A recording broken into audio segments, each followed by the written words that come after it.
Ielts Writing, Academic Task 1, Part 4. In this slide, we are going to discuss how to express the main idea of each body paragraph.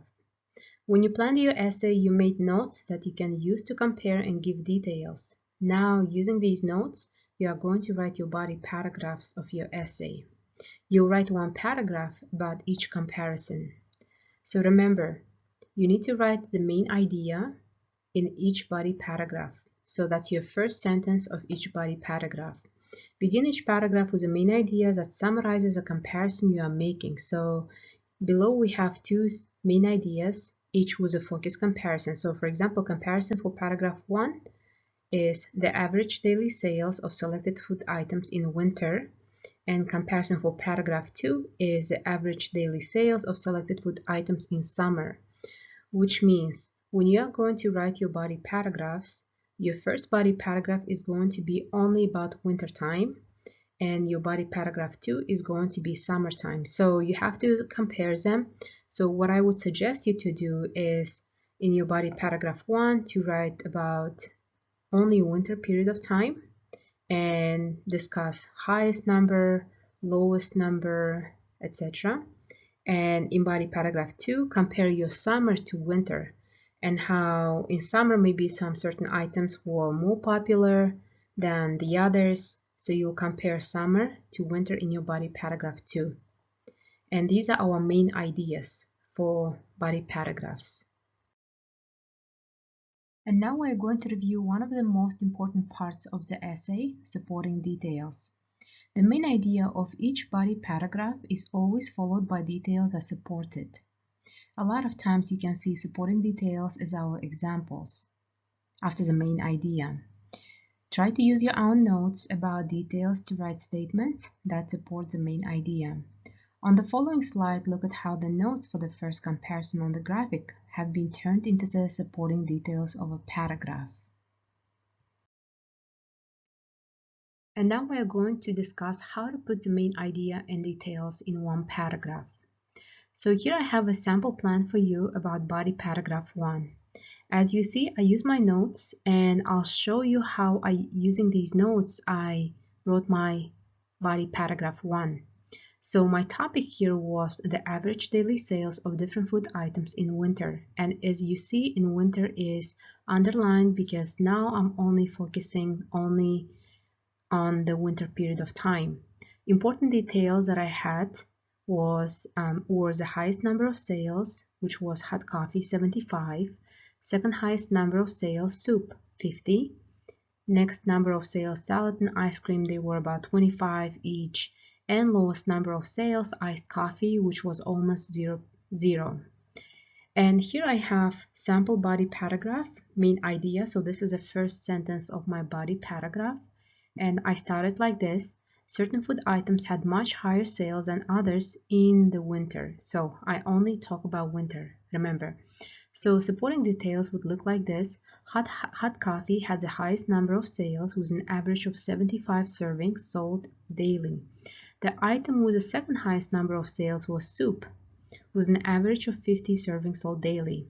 Salad and ice cream had average daily sales of 25 servings each, and iced coffee had the lowest number of sales with close to 0 servings sold daily.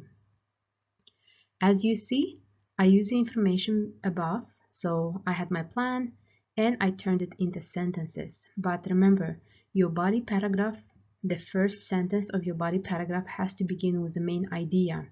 So main idea, certain food items had much higher sales than others in the winter. So your body paragraph 2 is going to be only about the summer period of time. And now you see our body paragraph 2 sample plan, which is very similar to our previous slide. It's pretty much exactly the same. The only difference here is that you are comparing summer to winter time. And you're saying how summer is different compared to winter. So the plan is the same. However, our main idea starts a little bit differently. So as you see here, the sale numbers for each food items were different in the summer than what they were in the winter. So as you see here, I compared summer to winter. And then we have supporting details, the same, so you can use the words such as increased, decreased, and I'm going to read here for you. Iced coffee sales rose significantly to an average of 40 servings sold daily. The item with the second highest number of sales was ice cream, with an average of 35 servings sold daily. Sales of ice cream go up in the summer when the weather is hot. Hot coffee fell to daily sales of just 30 servings. Soup and salad had the lowest number of sales with a 25 servings sold daily on average. So as you see, you can write it like this, or if you want to, you can write it differently as well.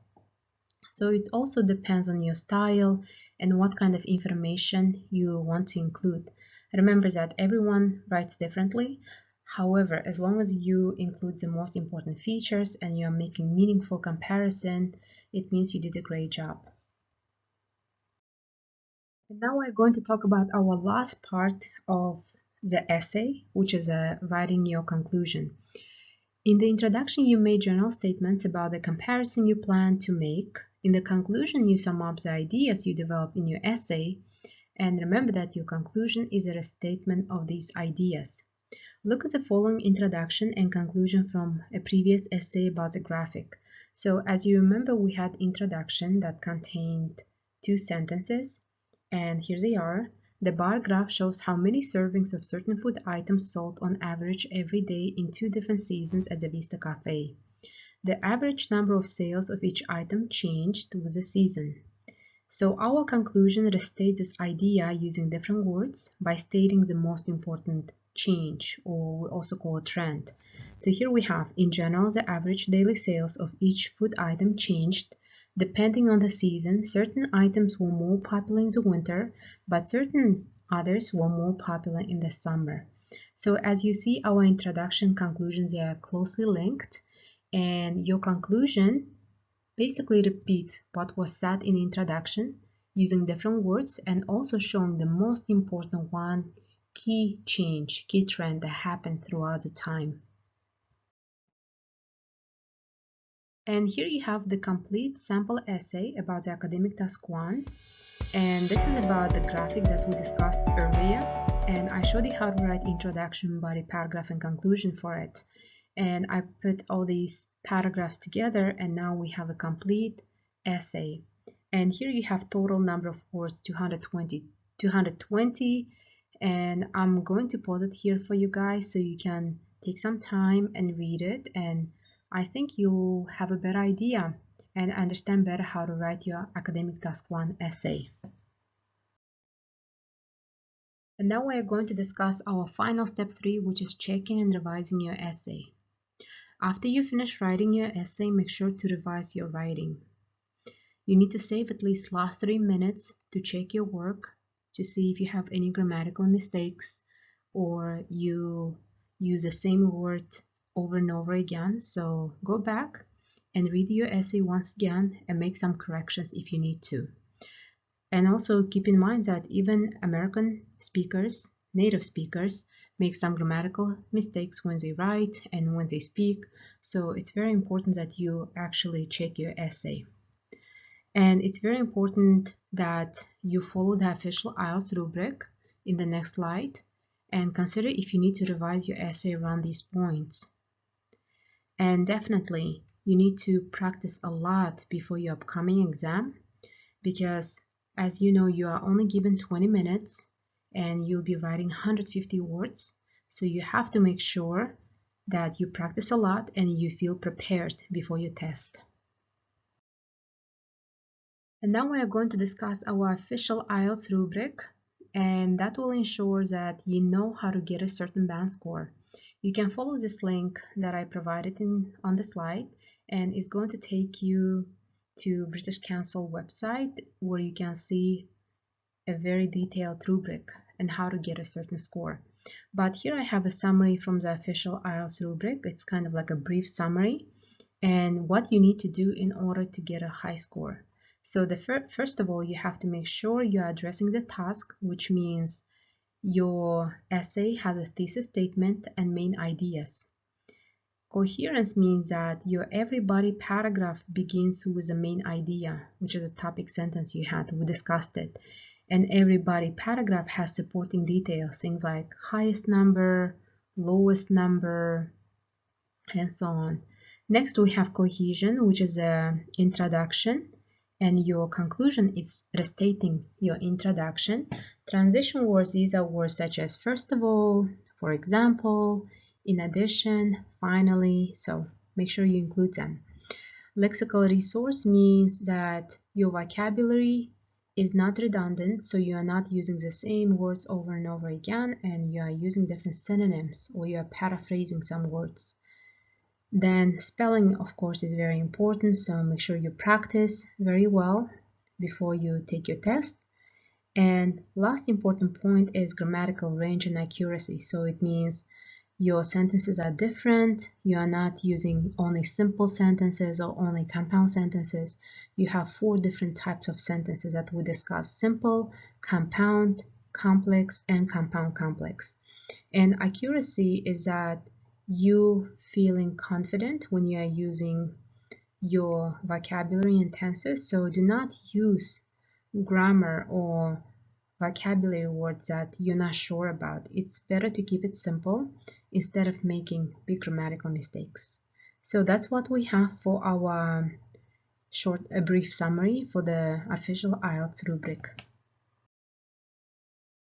And now we have a brief recap to the things we learned about Academic Task 1. Remember, you have only 20 minutes to complete Ielts Academic Task 1, and you need to write at least 150 words. Remember also that Ielts Academic Task 1 has 4 types of graphics, and you really need to know them because that will be very beneficial for you and show your knowledge of knowing and understanding different types of charts. So we have bar chart, line graph, table chart, and pie chart. Remember to analyze the graphic for topic, description, and points for comparison. And always ask yourself WH questions in order to identify the main features of the task. And before you begin writing, it's also very important that you understand the prompt and graphic before you begin writing an actual essay. Sometimes students become very nervous and they start writing without analyzing the topic, without understanding the topic, because they start panicking that they don't have enough time. But it's better not to finish your essay than write a completely wrong essay. So guys, make sure you read your prompt carefully, you understand your graphic, and after that you begin writing. Also, it's important that you do not copy exact words. So try to paraphrase the words in the task and use different synonyms. And, as always, be positive and smile and do your best you can.